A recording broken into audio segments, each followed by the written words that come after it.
Hi! Hello, welcome back. Welcome. Today is such an exciting and special treat. Yeah, we have a guest. It's been a while since we've had a guest. Drum roll. And it is our good friend Paola, who has had her name kind of sprinkled throughout a few episodes here and there. And our most faithful listeners will know. One of them, yes.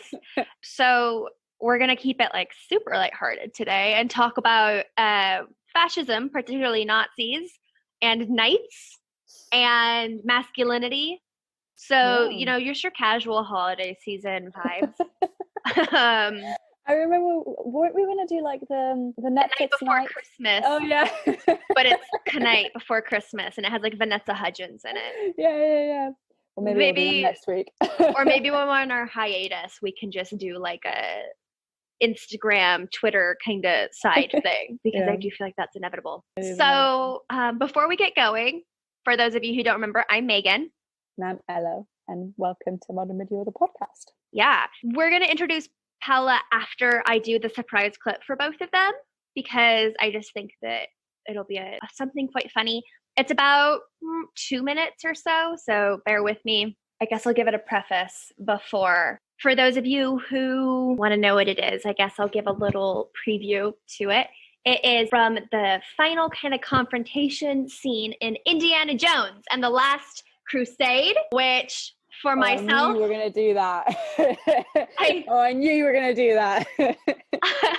I think is a great kind of modern medieval pop culture reference.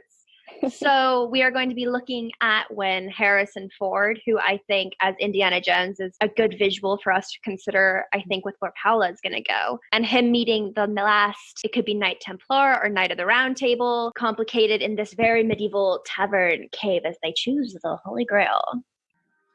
Here I come. My strength has left me. Who are you?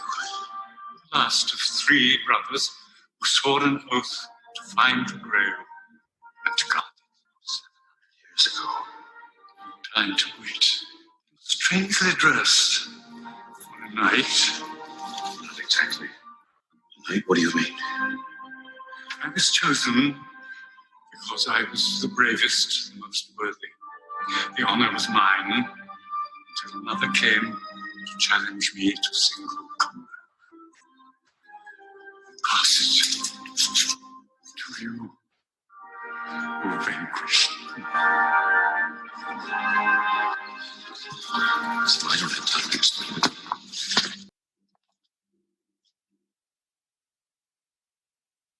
And then dun dun dun, the Nazis come in. I think this is like a fun setup because the knight is talking about how he's been here for 700 years and valor. He was the best of the best, chosen to protect this sacred idea. And he calls Harrison Ford, who's, you know, super Indiana Jonesified, a knight.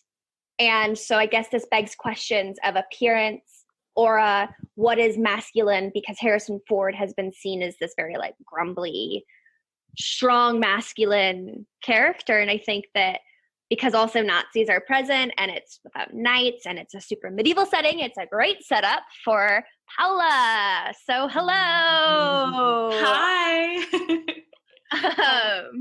Welcome to the podcast. Finally, after listening and knowing both of you for a very, very long time now. It's been a year. This year has felt endless, so I can understand. So I guess to start off, Paola, why don't you give us a little, or our audience, I should say, a little introduction? Like, who are you? What do you do? Hi, I'm Paola Medina-Gonzalez, and I recently graduated with the 2 of you from University College London. Woo! And a fellow art historian, and I mostly study like late World War I to post-World War II Germany, with a little bit of focus on gender studies and the history of masculinity. So cool. I like how you said a little bit, even though your entire dissertation was asking what is gendered masculinity and presentations of masculinity. Hey, that's a little bit intense for Yeah.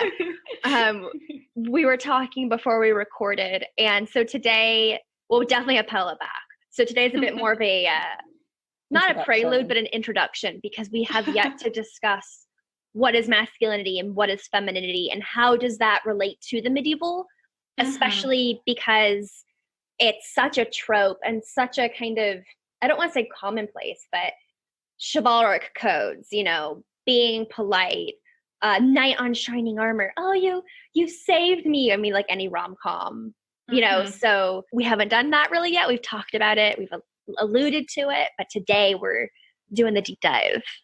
We are indeed.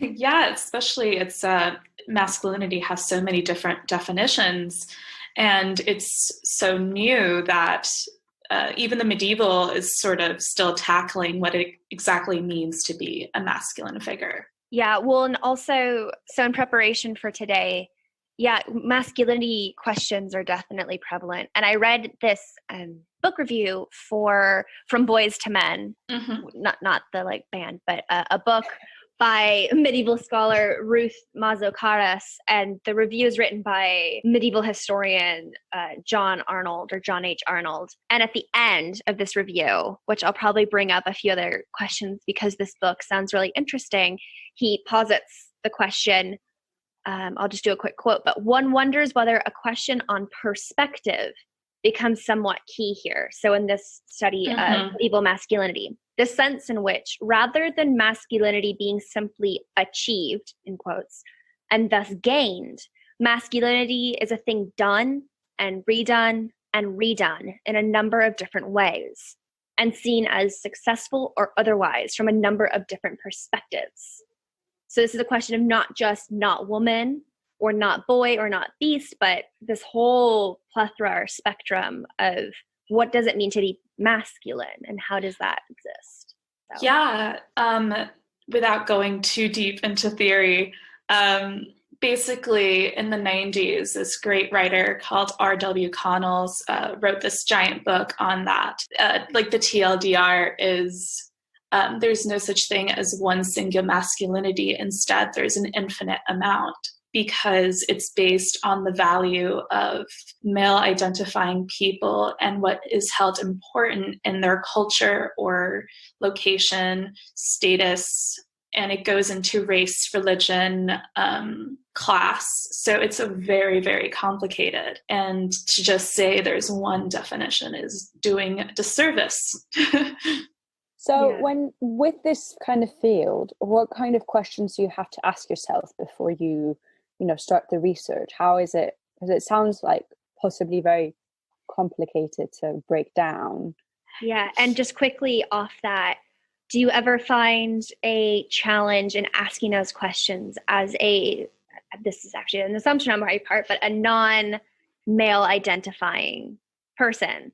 So like, there's also that on top of it, but like, you're not, Joe Schmo doing this research as like a man's identity. So yeah. So my little question, sorry. Yeah, sorry. We're getting that into it. No. I think these are things that I actually sat down with myself and had to question, like, why? First of all, I was like, why am I interested in this? And then two, how do I see masculinity represented, especially with my subject being Nazi Germany. So I like to start with sort of the presumptions, like specifically the ideas of ideology and rhetoric and what is valued through the masculine lens. So in art history, we typically look at photographs and we look at propaganda and the art that is developed and how it represents the human body at this time, or if it represents the human body at all. And from there, we sort of get a general gist of what that society values. And from there, we start analyzing exactly what are these things, whether it be physical or traits or emotional traits. And then we sort of start breaking it down, and then we start seeing outliers. Well, this person has this thing and this other person has this thing, but they mismatch in terms of what their family value might be or what they identify as. And that's where it starts becoming very interesting. So from there, you start seeing what the society feels is a masculine presence or a feminine presence or something in between or something that's neither. And I think from there is where you start to develop. And as a woman, as someone that identifies as a woman looking at these things, I have to be quite careful because, you know, it's not, studying masculinity is not to put down masculine presence, but instead it's just to analyze what is considered important and why exactly it is considered important. And sometimes it is quite fun to be a woman and seeing this from a very outside perspective. Mm-hmm. However, you have to be quite careful to make sure that no one's feelings gets hurt. Yeah. And sorry, just jumping off that, have you seen, maybe this is kind of a misguided view of it, but have you seen a progression in what it means to be masculine in, you know, the different times in which you've looked at? Well, what makes me really interested in basically late World War I to World War II studies is the change in the term of masculinity. So it went from, you know, having a Kaiser to having a very much crazy time between the wars where, you know, there's the communists, there's the socialists, there was the imperialists, and, you know, everyone's trying to seize for power. And then, you know, in comes in this man that says, we're going to restore our former glory. And, you know, throughout all that, there's modernization, you know, there's industry, there is debts to be paid to other countries because of said World War I. So in that, relations between men and women change dramatically and change very quickly throughout a very small period of time. And yes, so like, I don't want to call it progression. I'd like to call it just changes and like different values at different times. Okay. Great. Well, that's really interesting. Thank you. Yeah, definitely. I think that, you know, as I was reading for today, because I'm doing the antithesis of this, I'm looking at, you know, I guess it's very... I'm the moderator. But like popular today to look at, you know, women who have been silenced. And then yet in the late 80s, early 90s, you have the development of like male studies in opposition to feminist studies. Or I personally have a bit of a opinion and like hesitance to that because all of history, I feel, is like his story. Mm-hmm. And I do get the idea of like there's this emotional end and kind of more like a, if you want, psychoanalytic, etc. And I think, I mean, Paola, you're definitely looking at all of this, like all across all of this. But yeah, I think it's just quite interesting, I guess, also in the fact that for scholars to think, oh, well, we have to look at this. They had to do it kind of in response or in opposition to feminist studies, and just kind of that, it sounds like a paradox or a contradiction. And I don't, this is just thinking out loud. I don't really have a question or answer with that, but it's just, I don't know, it's really compelling, like how, and I guess that is just the story or the myth of this is that, you know, masculinity or femininity it is not just like you think in semiotics, which is, you know, the study of language, like how language is developed. And how Saussure was like the best definition for a word, you know, if you hold up a cup, is, you know, this is a cup because it is not a cat. It is not a rug. It is not you. Therefore, it is this. And though that may be true, the spaces in between each one of those is also another opposition or definition or whatnot. That got a bit theoretical, but I just think it's really interesting. So basically, just to simplify, I think that it's quite interesting how both of your fields base off a similar kind of approach, and then they kind of go into like trying to define things and to try and understand things better, which is quite interesting in the terms of like gender studies is quite something quite complex, really. Yeah. Though, Paola, your research, I mean, we said I guess just briefly for our audience to go a little deeper about, you know, what was your UCL dissertation on? Because you're talking about masculinity, but you aren't like macho man. You are like the people who created that song which is the irony in this, right? So why don't you? Yeah, I had a very interesting dissertation in which I looked at photographs of Wehrmacht soldiers caught cross-dressing. And a lot of these photos are from random albums found in basements, attics, hidden by Deutsch government for a while. So it was recently published into this large book by a fellow named Dahmen. And in the photo book, there is little to no context to how these photographs were acquired, nor who these men are. But what I found very interesting was that cross-dressing was very much frowned upon, if not illegal, in certain parts of Germany during the time. And it would not have been tolerated by any SS or any army.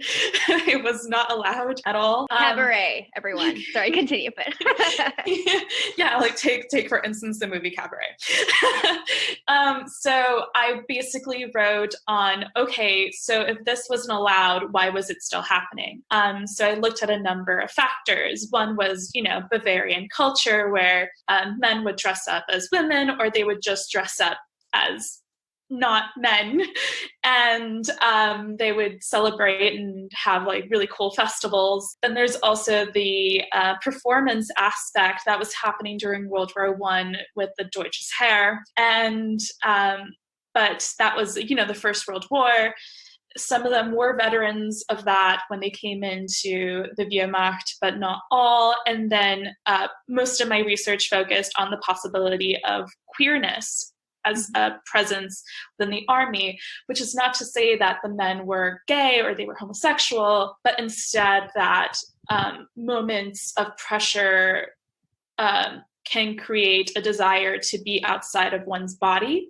Mm-hmm. And cross-dressing and this type of performance was a way to sort of discard this pressure of masculinity and temporarily sort of escape.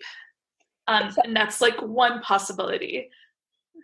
Sorry, just a question for my own clarification. When you said that in Bavarian culture, sometimes men would dress up as not men, do you mind going a bit deeper into that? Does that mean like gender typical clothes or? So from what I've read, it's basically sometimes they would dress up as women and women would dress up as men, and then they would run around and, do shenanigans. Other times it would just be non-heteronormative clothing. Okay. So non-gender specific clothing. It would just be like this mishmash of different clothes, just, to look wild and appear fun, cool. Right. So basically like cutting free from the style of the time of what men would wear. Yeah, so like it just depended on the festival and depended on the region. Okay. So it's one of those things once more where it's like it's not specific, and most of the examples I have are more contemporary than they are of the time period. I wasn't able to go to Germany and look at those archives. Yeah. I think what is really kind of provoking in this research, and like what you were just speaking of, Paola, is the idea of performance versus presentation. Mm-hmm. Particularly because you're talking about this tradition, but this is during a festival. So rules don't exist in the everyday social rule norm. I mean, in the Middle Ages, men and women would dress up as one another and play with different, costumes. And it was as well as dress up as animals and beasts and whatnot, because it's a festival, it's a celebration. So this, I'm also thinking, even though it's not German, but we know that from ancient Greece into like Shakespeare and everything, that men would play the female characters. So Antigone, Lady Macbeth, Ophelia. So these very, what are seen as today as strong female characters, but they're being presented or performed by men. But that's different than presenting, which today in queer, cross-dressing, transgender dialogues, you present yourself as your identity, but you are not performing that. And that those are two different, I think they get mixed up, but I guess this is again a theory thing, but they're very different. Yeah, and that's basically a large distinction I had to put in like the very beginning of my dissertation. Whereas like where I had to state some of these images are of, stage plays performed by soldiers.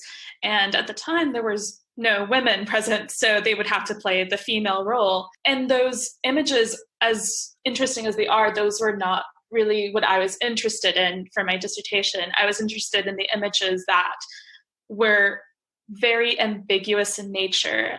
For example, one of them was these two soldiers, one of them dressed up in drag, with fake breasts and a wig and full face of makeup, holding tightly to another soldier who was kind of not seen. And it was a very dark corner of, I don't even know where it was, but it felt so intimate and very, very strange. And it was obvious it wasn't a performance. And it felt very like close, and it just felt like I was interrupting a moment that I should not have seen. And it's those types of images that I was mostly looking at for my dissertation. Hopefully it can build up to a larger project in which I can discuss those photographs of the performances and yeah. Yeah, the private versus public, and the intimate versus the kind of like exposed. Mm-hmm. So I guess we've done quite a bit of like the heavy introduction. Introduction, even though we said we were. But I guess to get back to more broad strokes, as well as, relinking in the Indiana Jones clip, because I had a lot of reasons actually why I chose this. So one is, this does tie into your dissertation, Paola, but the idea of homosociality. So men socializing with men, and how this relates to wartime, as you're saying. There are no women unless, famously in Apocalypse Now, they fly in the woman, even though that's later, like certain moments, or they raid a town. So men socializing with men, as well as the medieval homosociality of like particularly knights. From my research, a lot of this, thinking about Nazis, it was knights more than the ecclesiastical, so monasteries and all of that, because that's a different type of homosociality that's much more complex and for a different time. But I guess, again, returning to the Ruth Mazzucato's book, I just want to talk about a brief little thing, and then I will link it to Indiana Jones. In her book, she talks about, it's 5 chapters, and she outlines 3 different types. So it's like intro and conclusion are each a chapter, right? So then you have 3 main chapters. One is about schools or universities at the time, which is male dominated. That's not a surprise, I think, to anyone. One is about guilds, so male presentation there. And then the other one's about knights. And I think that when we think about knights, we think about either, King Arthur and them running off for the Grail, so Last Crusade, or like jousting, right? And like battles. It's so exciting. And again, to bring in Knight's Tale, where men and women are in the crowd and they're like, so exciting. But I'd never thought of this from like the homosocial perspective. So all knights are male, unless you're watching a film where like a woman sneaks in as a jouster. I don't know if there is one, but Yeah, there is. So, well, not a film, there's a story, an Niccolo Calvino one. Okay. One of that one's actually sorry, I haven't thought of that, but that's actually quite an interesting one. Maybe it's worth reading for both of your researches. It's one of his in his fantastical tales. Okay. Or, Joan of Arc, who is probably the quintessential icon for this, but she's doing it for different reasons. But so in this review, this is, I think, really interesting. They're saying that knights and display, so knightly performance and knightly presentations, this is kind of both. And they say the way in which male and female gazes and male and female bodies performed a complex pirouette or dance, intertwining different strands of desire. So erotic, self-regarding, ego, emulatory, so you want to be like that person, at tournaments. Men performed their masculinity before the eyes of women. Men desired by women looked impressive to other men. Men performing before women felt part of a male group, but also saw themselves as participating in a game of individual prowess. And through that prowess, male beauty was prized and displayed with a definite tinge of the erotic. And then question mark, is this by both sexes? So I thought that was just really like step by step where you think, oh yes, best night wins. But there is the gaze of both sides. There is men being like, I want to be like that night, man. He's so cool. He's like the best. But there is also this desire that is complicated. I know that in my dissertation, I compare that to high school football, like American football, where, this collective group of men, try to gain the attention of the cheerleader, and the cheerleader gives them attention back. And the most popular guy with the cheerleader, or like in American football, the quarterback, is someone to be admired, desired, or envied. And even though they're part of this like group where they have to work together as a team, they're still also competing with each other as to who is the most manly, or who presents the most strength, and who gets the most chicks. And it's still it's such a basic instinct that we kind of like see in everyday life, but when applied to, the knights and the courtship of chivalry, and just tournaments are very dangerous football games. Right, or any sports spectacle for that matter. I mean, as you're talking, I'm thinking this also opens the way. There is a bit of a archetype or a trope of one of the football players being gay. This happened in Buffy the Vampire Slayer. This happens, in another way, the kind of soft male in High School Musical with Zac Efron's character, who's like the basketball star, loving musicals, which adds friction. And so it's like, why are these hypermasculine, like testosterone fests also at the same time having homoerotic or queer charged tones to it? And to quote Zizek, I'm sorry, but also the reverse is true. Where, dare I say, the TV show Glee. Yeah. One of the gay Glee singers tries out for the American football team and ends up being a kicker.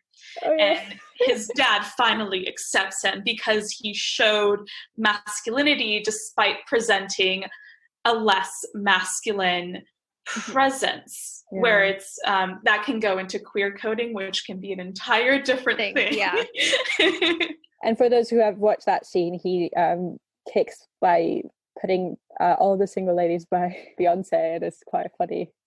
You wouldn't expect that in a football scene. Yeah, I guess just our plethora right there of pop culture references touches into this, and so hopefully that's like highlighting, or not, we're not just like being obnoxious or over reading, academics, but it's like, no, it's there.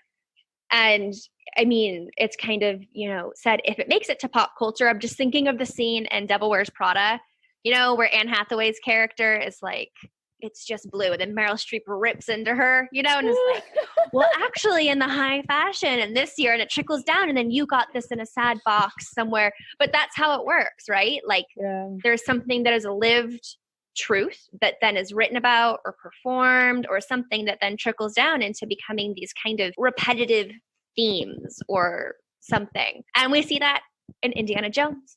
I feel like we haven't really talked about that. So first of all, I've always known that, the third film is called The Last Crusade, but I never really thought about it. Like the Last Crusade, the motherfucking medieval crusades. I knew that this is partially about, the Holy Land in Jerusalem. Part of it is also going for the Holy Grail and everything, but I feel like a dum-dum that I never synthesized those two. It's just my medieval radar, is now on scale 11. But so there's that, as well as, so the scene we talked about with the knight, and I did Indiana Jones just walks in with his, bullwhip and stuff, and this knight's like, I've been waiting. You are strong and valiant. But also in another scene in the film, which I thought about playing, is Indiana gets into Nazi uniform and is able to just walk into, the heart of this Nazi rally, and no one bats an eye, because he is, performing as a Nazi person, but he also presents, just due to the way that he looks, as a strong, burly man, blondish hair. Even though his eyes aren't blue, it's like he just passes. And when he, there's the scene where he gets the autograph from Adolf Hitler, no one bats an eye. It's supposed to be this tense moment. So I guess with that, Paola, if you have thoughts or want to just kind of run with that or have questions, but what I was thinking about this, I was like, holy shit, man. I'm actually shocked you didn't talk about like the presence, like being called the Last Crusade. A crusader is a very dominating male presence because that is a conquistador. That is a conqueror. That is someone you send because you trust them to carry your banner and invade somewhere else and succeed. So for it to be the Last Crusade is also such a male thing because it's just like, I will win. Like I'm going forward and doing this thing. But yeah, the performance of like a fascist person is very much in tune with like the performance of masculinity. Indiana Jones knew exactly what to do. He saw it. He adapted. And even though he didn't believe it, or at least we hope he didn't,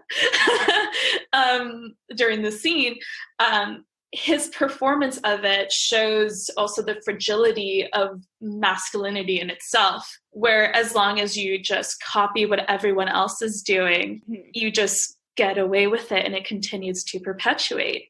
And to go against the flow is what makes you stand out. That's how he would have been caught. Mm-hmm. So yes, masculinity or masculine presence here is not just a physical trait, but also the maintenance of that is what lets him go all the way through that scene. It's not just to walk the walk, but to talk the talk. Yeah. I love that. That was... And I guess also, when we think of how Nazis are portrayed in films and television series, there is the sense of pride in regards to the uniform, right? That it has to be pristine. I mean, this is just like a very militarized thing. The term and a half that I was in the Air Force, ROTC, I mean, I fucking dreaded having when we had uniform checks because you had to legitimately measure how far the like pin was off on the lapel, and if it wasn't it was like 1.5 centimeters or something, and they would like hold a ruler up to you and your squadron would be punished. Like it's intense. But yeah, with the Nazis, and the kind of like iconic, the high boots and pants and belts and blah, blah, blah, all that stuff is, it's very curated, it's maintained, it's delicately shined and polished, presented, that there's this like care in it, but it's also male pride. And it just kind of, you think today of when people put makeup on and they spend the time to curate themselves. And I just feel like there's a kind of again, people are like, oh, women take so long to get ready, or oh, they take so long to get ready. But when it's this super hyper male thing, it's okay. And I guess, I don't know. Also, it's so strange. I feel like the stereotype of women take so long to get ready. Most of the time, women don't take that long to get ready. It's mainly men. Like, in my experience, all the men I know take forever to get ready. I mean, sorry, this is just, I know this is not particularly but like, it's something that really annoys me. It's like one of my pet peeves. I find this just like a really annoying, like, I have friends position. Women that take a shit ton of time. I wasn't even like calling you up, but like I have some people where it's like I'm ready in 10 minutes with my makeup and my hair, and they're just getting started. Yeah, you have showed up to my home and I've been like, give me like 30 minutes, and it's like eyeliner. So an interesting essay that I did not get to use that is really good is Susan Sontag's Fascinating Fascism from 1979. And it's basically her talking about like what captivates us about the aesthetics of fascism. If you're into that sort of thing, they were really well designed. But in terms of uniform, it's sort of going back to knighthood. It's about maintaining order. It's not about the uniform itself, because mostly it's made of cheap material, and if it's not made from cheap material, it's so mass produced that it doesn't really matter. But the important part is maintaining order. So if your uniform is 1 centimeter off, or if a button is not replaced properly, it's you're punished for it. It's about being told what to do and you doing it regardless of how like minute the problem may be. And I'm guessing in terms of like knighthood, it should have been the same thing, especially with everything being fit so particularly to an individual's body, that if you don't stretch the breastplate enough, that man could suffocate or can get injured because there's a hole or there's too much room. So it's about maintaining order within ranks. So it's not really about the item itself. What's funny too, just because there is a little bit of the mythical, romantic, medieval in that. Yes, the armor had to fit a certain way, but also, I mean, these guys were fucking riding horses for days on end. And though the Middle Ages aren't as dirty as, we think they are, they stank. They would be muddy and dirty. And I don't really know much about, polishing armor or something, but just there is a bit of a romanticization of that. And also this armor's fucking heavy. Like heavy, so they can't necessarily always just like swagger around. I mean, well, they had different sets, right? There was one for like tournaments and that kind of thing, which was like the fancier set. And then there was like the set that was actually for war. And that one was just like a throw on piece. Like, all right, don't die. It depends. So knights are traditionally from the aristocracy because they have the money to be funded like this. You could be like offered as a squire from a not, wealthy and try to ascend to that. But it also does just depend not only on your reputation, but the finances you have. Some did just have like one armor set. And then, you also have your showboats that had a bunch of different types, but we also have to think armor is expensive. It takes a really long time to be made. Also traveling with it. Yeah. So there is like a lot of different things that it's just like, packing your suitcase. Imagine if you like had to pack your 5 different sets of armor or something, and it does get worn, especially if you're in battle, like worn not only is like physically wearing, but also like damaged and worn down. And so it's always kind of funny when you watch a movie and the knight, defeats the whatever, and they show up to court and their armor's like got a scratch. And you're like, bro, there were knives and arrows and bludgeons and horses and all kinds of other things attacking this armor. Like, yes. Please put like a little bit of a blood stain there, please. Yes.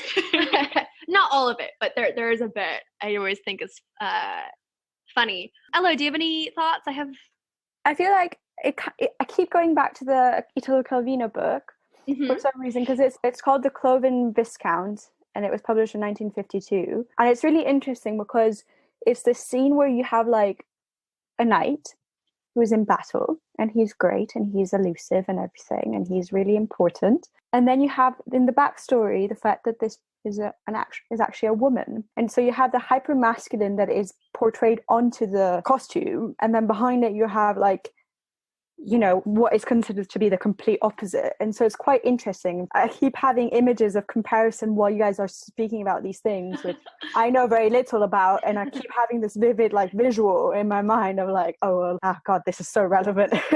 That's great. That's what we try to do, is have people have connections and everything. We recommend it. It's quite short.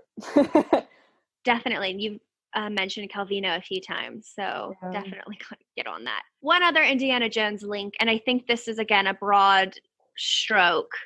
I'm so impressed with how like much Indiana Jones is tying into this. I just thought of it last night, and I texted Ella and I was like, I'm talking about Indiana Jones. Didn't think I was gonna hone it in this hard, but when the connections click, they click. So Indiana Jones, for those of you who forget, because it sometimes kind of gets lost in the action journey, is that he's an archaeologist. So his job is finding and studying human activity through the recovery and analysis of material culture.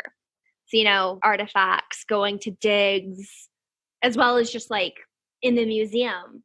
And I think that this is really compelling for historians today, particularly in looking either at the medieval or more recent with, Nazism, because historians of all forms are in a way archaeologists. Like Paola, you are performing, as a metaphorical archaeologist and looking at these photo objects, these book objects. I will be doing a similar thing when I look at saints and these hagiographic texts and the manuscripts. And Elo, when you were doing your research on Blake, Dali, Dante and all that, I mean, you were digging, you were sifting, you know, I mean, this is metaphoric, but I was just wondering, Paola, when we think also of, I guess when you're like mining or digging medieval representations and Nazi masculinity, if you have any thoughts or... Sorry, that got loaded. I said it was a very broad kind of... yeah. No, so do you mean like how like I feel about coming across like knightly images when I do research on like Nazism? It could be that, or other just elements of, you know, repeating masculinity that you've seen, or masculinity shifting itself, reperforming and representing itself, or redoing itself. You know, it's a very open question.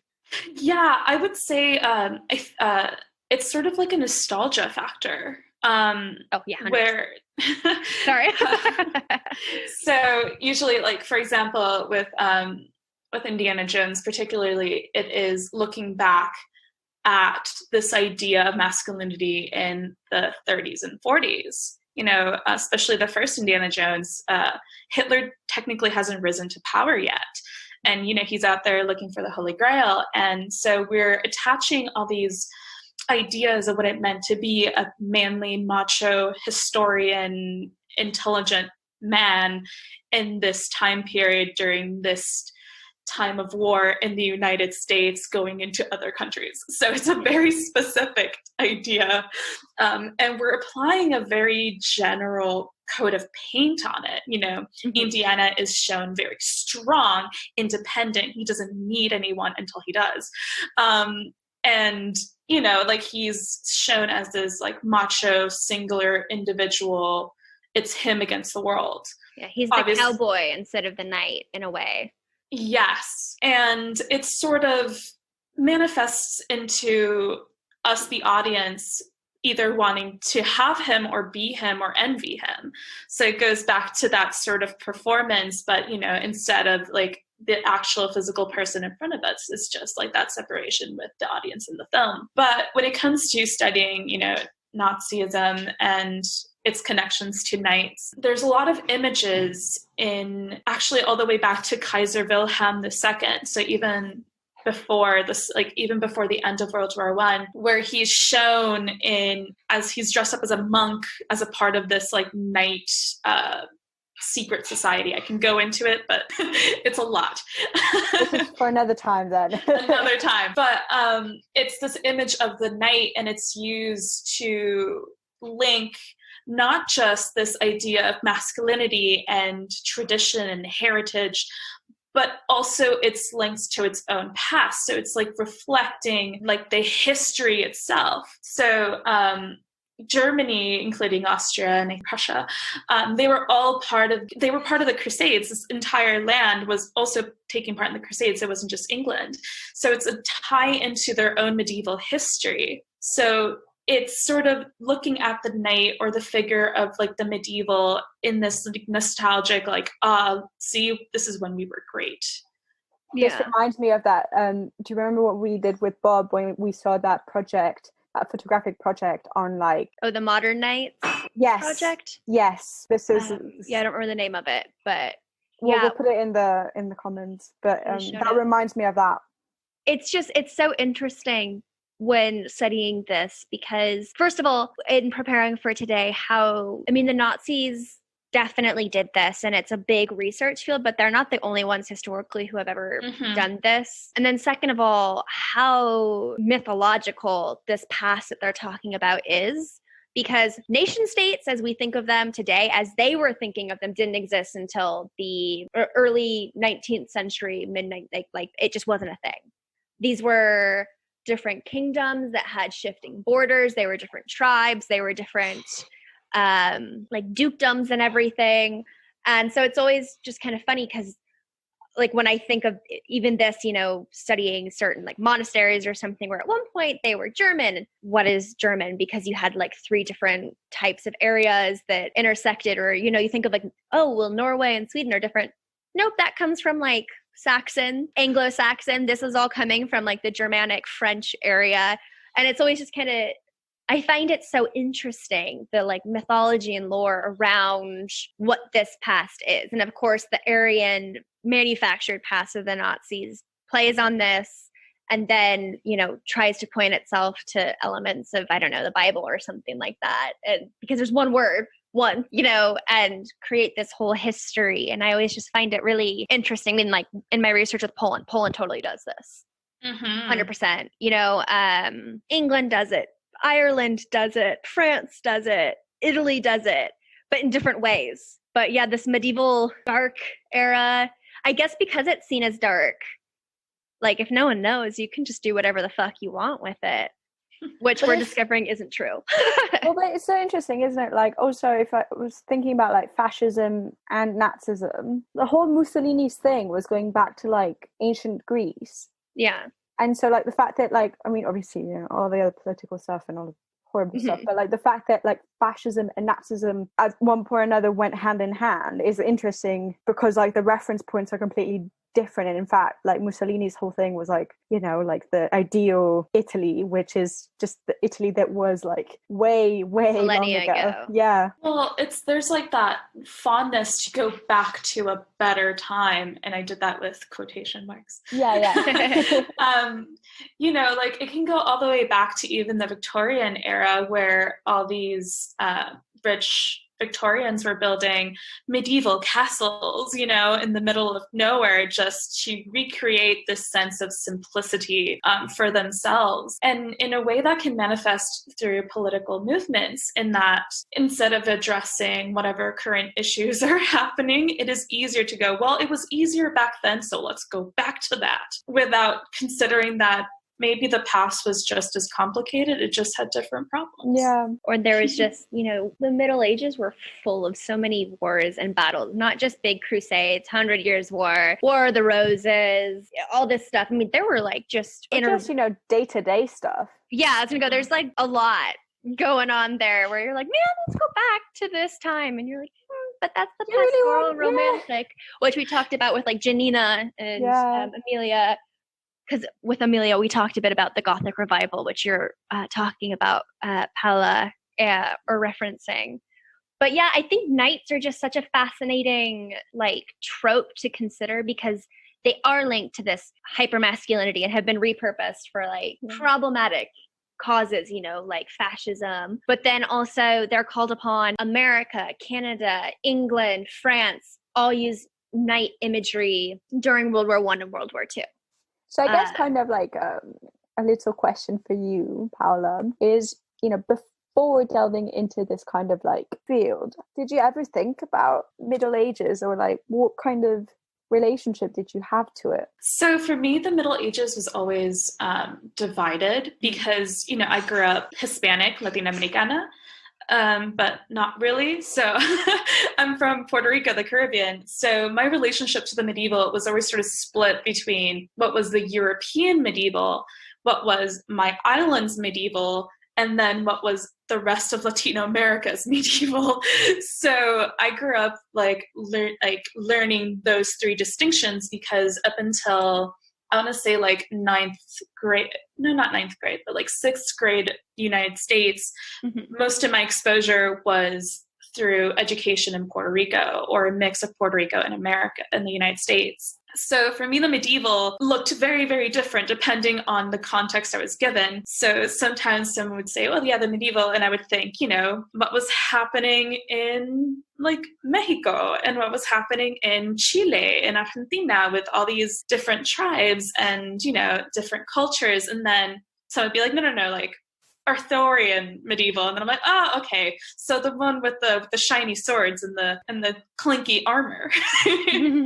We have briefly talked about how the medieval as like a name is very rarely applied to the Americas, whether it be, you know, pre-colonial North America and Canada, Central America, or South America. It's always seen more through the lens of colonialism, conquistadors. But even before that, which, you know, was late medieval, because we're talking about 1500s and 1600s, then it kind of goes to this quote unquote primal which is just fucking wrong, you know, but the idea of the indigenous people's history, at least this is my American perspective of what I was taught in my shitty history books. I mean, my schools are great. But I didn't even ever think about this until a couple of years ago. So my European education was no better. I have Floridian education, so leaving it at that. Yeah. But like Elo and I have talked about doing The Emperor's New Groove as a medieval text, because there was a Getty blog that listed that as one of the most medieval films, but also because you don't think of that as medieval at all, because there's such a Eurocentric perspective, both Eastern Europe, Central Europe, and Western Europe, because you see these tropes also in Poland, Lithuania, Estonia, the Baltics, Russia, like they're even parts of the Near East, not always, but it is kind of that area. And you're like, no, like China, Southeast Asia, different ideas or lived experiences of the medieval. So that'll have to be a future thing. But yeah, it's so interesting as well, because I feel like you're obviously, you know, all of these things are so subjective to your personal experience, to where you are in that physical moment, so like your culture and all that. So it's really interesting to think that like you grew up like with such a diverse mindset that like I just have only acquired at 25 and not really, because my default still goes back to this kind of like typical stuff. So it's really interesting to think that like that therefore like the way that you may view the world could be completely different to the way that I view the world. And it can, and the same for you, because the bad part about having a more diverse education is that you learn the very basics of everything. Right, you never go in depth. Like I am very unfamiliar with like the structure of how England was created, and I'm currently living here.